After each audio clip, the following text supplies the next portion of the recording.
This is the METS POSTCAST, your instant game reaction for the New York Mets. Part of the Locked On Podcast Network. Your team every day. Stop me if you've heard this one before. The New York Mets had a lead, and once again, it evaporated as they fall to the Atlanta Braves by a final score of 4-3, marking another series loss for New York, now 2-13 in their last 15 games, and holding on to the slimmest of leads possible, a half-game lead over the Cincinnati Reds for the third and final wild card spot in the National League. Welcome into the Mets Postcast here live on the Locked On Mets YouTube channel and on the Locked On Mets podcast feed. I am your Postcast host, Chris Schubert, here with you after the Mets conclude, and this has been an all too familiar sight for all of us. We are here once again gathered to discuss the Mets blowing a lead and the Mets suffering another loss. Not many wins here as of late, and a lead in the National League wildcard race that is just evaporating into thin air, down to just a half game over the Cincinnati Reds. And unfortunately, the starting pitching, I should say, was a lot better in this game. We'll get to Kodai Senga here in just a second and discuss his outing. But for the Mets, at least within the last month or so, when it's not one thing, it's another. This is what you'll be talking about. Some nights it's the offense. Recently, it's been the starting pitching. Other nights, it has been the bullpen. You've just spun a wheel. And wherever the wheel stops, that's the group that doesn't come through for the New York Mets. And tonight, squarely at the center of this one is the bullpen, is the trade deadline acquisition of Ryan Helsley to be the eighth inning guy for this team. This isn't just a blip on a radar for Ryan Helsley. This is now 3 consecutive outings where he has struggled for the New York Mets. And I don't know if it has anything to do with taking a former closer and now putting him into a setup role. Obviously, it's not the role that he was playing for the St. Louis Cardinals. It's not the role that he had last year when he set was the leader in the National League in saves. But Ryan Helsley has been a closer. He gets traded to a team that has a closer, that has an established closer in Edwin Diaz. So they put him in the eighth inning. And I've never really bought into getting a closer from another team and making him a setup man, and that all of a sudden changing the way that they perform, because high leverage is high leverage. If you're good enough to pitch in the ninth inning, one would assume that you would be good enough to pitch in the eighth inning, just as high leverage of a spot. And for Ryan Helsley, it just feels like he is uncomfortable in that role. I obviously was not watching every single Cardinals appearance that he had this year, but his velocity has been a question mark at times. He certainly had it in that first outing for the Mets, getting it up to 101, 102. And at times he's been able to gear it up. He certainly did it here tonight, but it felt like when he first got in there, he didn't have that zip on his fastball. It certainly didn't seem like he had the necessary bite on the slider that he needed. He just has not seemed comfortable in these outings. And recently, 3 in a row, he has been not very good for the Mets. And unfortunately, cost him the game. The Mets had a 3-2 lead. They battled back after the 2 runs put the Braves in front. The Mets scratched a run across with a Brandon Nimmo sac-fly. Pete Alonso with a single that put this team back in front. And then you handed it over to the group that's supposed to be the most solid. Between the offense, between the starting pitching, between the bullpen. If there's one group that you would have the most confidence in going into the ball game, it's the bullpen. And when you get it to Rogers, to then Helsley, to Diaz, guys who are not overworked, guys who didn't pitch in the first 2 games of this series, had a day off on Monday. So it's been multiple days since these guys pitched. And Helsley comes in and gives it up the same way he's given it up the last couple times out here for the Mets. It's been 3 straight outings in a row for him that have been a struggle. And so for this team right now that is just in the middle of the worst possible stretch that you could have, at the worst possible time of the year. It's August. It is September. It is go time. It is hold on to a playoff spot. It is chase down the Phillies, who lost to the Nationals tonight. Couldn't even take advantage of that door being swung open. The Mets seemingly can't get out of their own way, because on a night where Kodai Senga was good, This is the best Kodai Senga has looked since what? That 7-inning start that he had against Sacramento way early in the season. I mean, I remember us doing the postcast after that game saying that wasn't the dominant Kodai Senga that went out there and struck out 10, 11, but just a Kodai Senga that pitched to contact and just had quick innings and got through 7 and looked excellent. That's the best he's looked since that start early in the season. Goes 5 2/3. Yes, gives up 2 runs, but is the first Met pitcher in over a week to finish 5 innings and to get outs in the 6th inning. 5 2/3 since David Peterson pitched 6 innings against the Guardians on August 6th. The Mets haven't had a pitcher finish 5 innings before Kodai Senga did tonight. I thought he was much better. The best he's looked since coming back from the injury. The best he's looked since that Sacramento start. And so you wanted to come on this postcast tonight, and I wanted to say, hey, Kodai Senga, while it wasn't ideal, it wasn't what you exactly need. You want your guys to go 6. You want them to maybe flirt with going into the 7th inning. It was better than what the team had been getting. So now you pass the baton, and now it's the next guy's job. Okay, Kodai Senga went 5 2/3.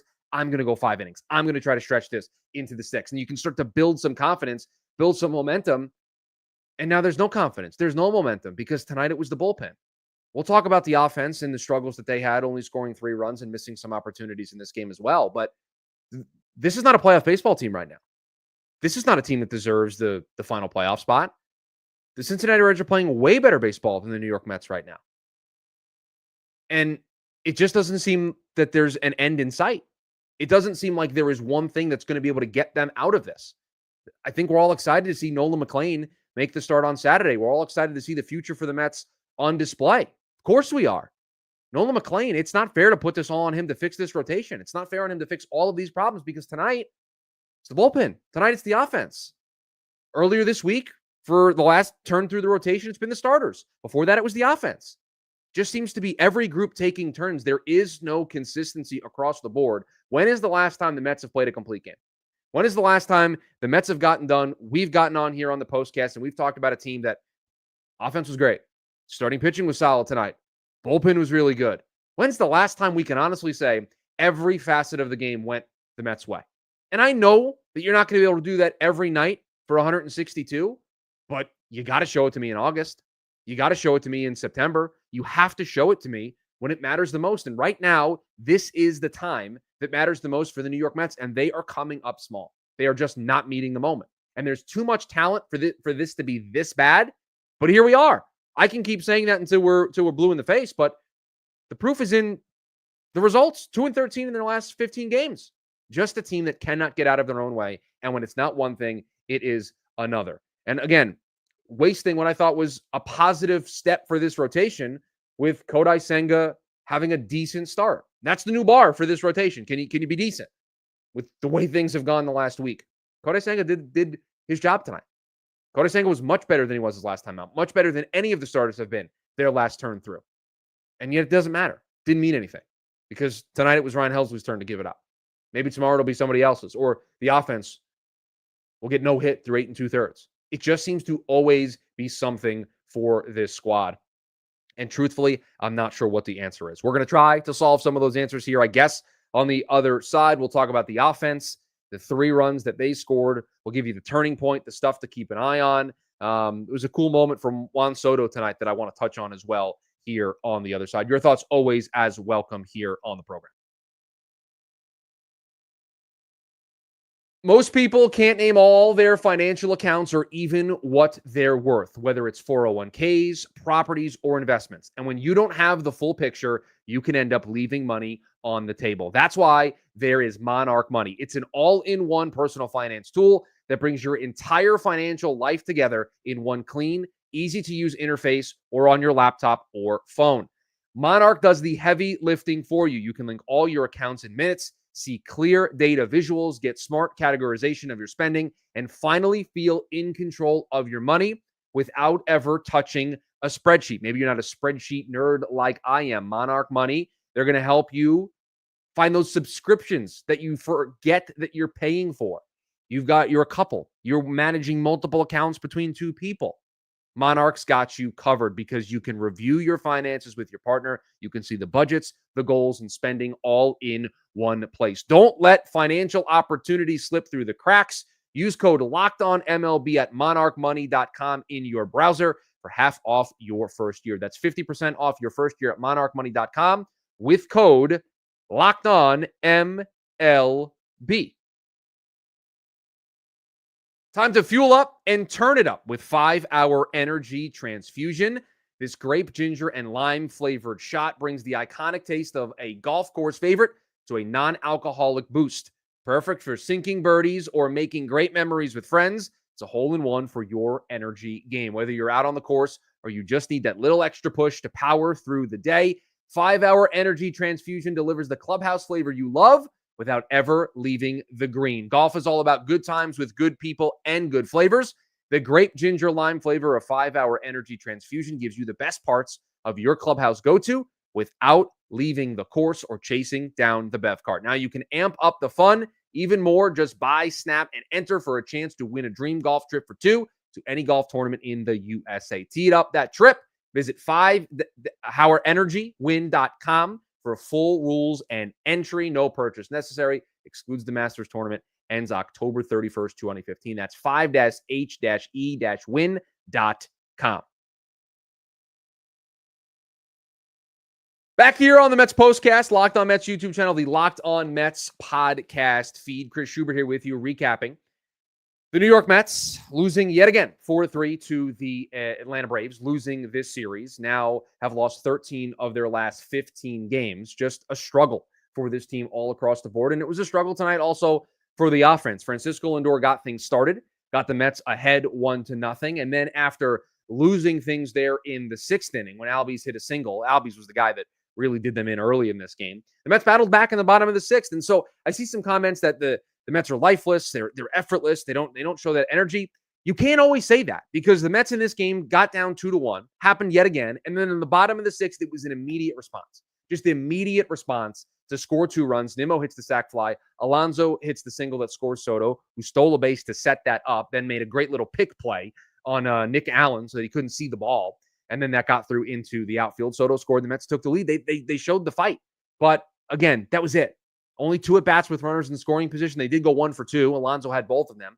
They only left 3 men on base. Just didn't have a ton of opportunities. And when down 4-3, they couldn't get anything in the bottom of the 8th and the bottom of the 9th. And here we are talking about a team that lost yet again. We got to get to the turning point in this game, and I think you can imagine where we're going to go. Time to reveal where the game was won or lost. It's the turning point. Yeah, we're going to go to the 8th inning. We're going to go to Ryan Helsley coming in, and the place where this gets started is the 1-out walk to Ozuna after he gets him to a 2-2 count, goes down 2-0, then gets to a 2-2 count, then throws 2 pitches. Maybe should have gotten the strike call on the third ball in the count, but walks Ozuna. Harris hits the double to tie the game. Then Albies doubles to put the Braves in front, and that was all she wrote. It was over at that point for the Mets. So our turning point in this game, that walk to Ozuna that set up the back-to-back doubles from Harris and Ozzy Albies to put the Braves in front. The stuff to keep an eye on: Mets continue to steal bases. 2 more tonight. Lindor stole a base. Soto stole a base. I think their new franchise record for the New York Mets of most consecutive stolen bases without being thrown out. Lindor, 1 steal away from 20. Juan Soto, 1 steal away from 20. His previous high was 12. He's going to have a 20, maybe 25 stolen base season by the time everything is said and done. It's a weapon for this team, and they're using it when they're able to. They're using it when they have the opportunities to, but they just have to set up more opportunities. And I know they scored 19 runs in the previous 2 games, so we got excited about the offense again, but the thing that's going to help them keep this offense sustainable is manufacturing some grade A chances. And the way they do that is with the running game. And again, that run that put the Mets in front, direct result of Soto stealing that base and being on second so that he could score on the single. So if he's still at first base because he doesn't swipe the bag, he goes maybe first to third, but he's not scoring. He's not putting the Mets back in front. So the stolen base is a weapon for this team, and they're just not using it. Or I shouldn't say they're not using it. They just don't have as many opportunities to use it as we would like to. Got to get guys on base. Got to take those extra chances. Got to be a little bit more aggressive. It's August. It's the middle of August. Before you know it, it's going to be September.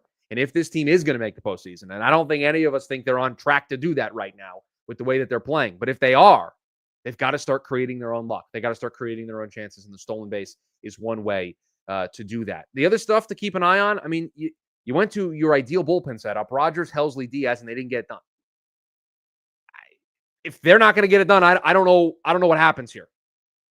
Like, if the guys you acquired at the deadline, if the super bullpen set up the way that you want to set it up isn't going to get it done, does it matter if you get length from the rotation? Does it matter if the offense scores enough runs? I mean, you got a team right now that has blown leads 4 straight games at least, if not longer. 3 straight days of leads of 4 runs or more, a franchise record. Blew a lead tonight. Blew a 1-0 lead. Blew a 3-2 lead. They just can't hold on to a lead right now, and they just don't have anything to answer. They don't have any answers. They're going to continue to struggle through this until somebody steps up. And I don't know if it's a players only meeting. I don't think they need that. They just need to come together as a group and just stack together a couple of wins. You had a chance tonight. I know last night was brutal, blowing a 6-run lead. Had to hear about it all day. Social media, podcasts, radio, had to hear it all over the place about them blowing that lead. You could have erased it. You could have erased it with a win tonight, win the series, get ready for Seattle tomorrow. One of the best teams in the American League coming to your building. Mets are now just 7 games above 500, sitting at 64 and 57, and they just look like a team that honestly is expecting the bad things to happen to them. They're just expecting them to happen. And when you expect it to happen to you, it happens to you. And it happened again to the New York Mets tonight. It is a 3-game series with the Seattle Mariners coming up tomorrow. They will start 7:10 tomorrow night. Sean Manaea against Luis Castillo as the Seattle Mariners, 67 and 55, come into town for a 3-game set. The first 2 games at Citi Field, the third game in Williamsport, the Little League Classic series. So they're playing the game at Williamsport. So that should be a lot of fun to see that game out there on Sunday. But just a team that needs to find answers and needs to find them in a hurry. And if they don't, if we continue to have this conversation, by next weekend, we could be by the end of this weekend, we could be talking about a team that is on the outside looking in of a playoff spot. And that is unfathomable with the way that this team started the year. So they're going to continue to look for answers. They're going to continue to pour over the data and try to figure something out, but nothing's working right now. And so I don't know what the answer is.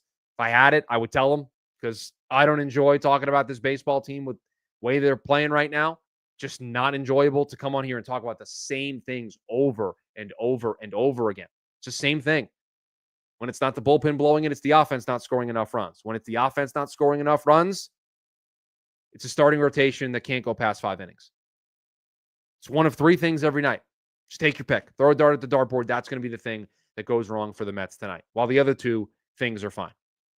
Just not a way to win, not a recipe for a team that's going to win. We're back tomorrow night to break down the opener of this series between the Mariners and the Mets, with Sean Manaea on the mound looking to take the baton from Kodai Senga, who had a decent start tonight, and he looks to have a decent start of his own. We're back here tomorrow. If you are new here, please subscribe, turn on that notification bell so that you are notified when we go live here on the Mets Postcast after each and every Mets game throughout the course of the season. We're back tomorrow to recap another Mets game and hopefully another Mets win.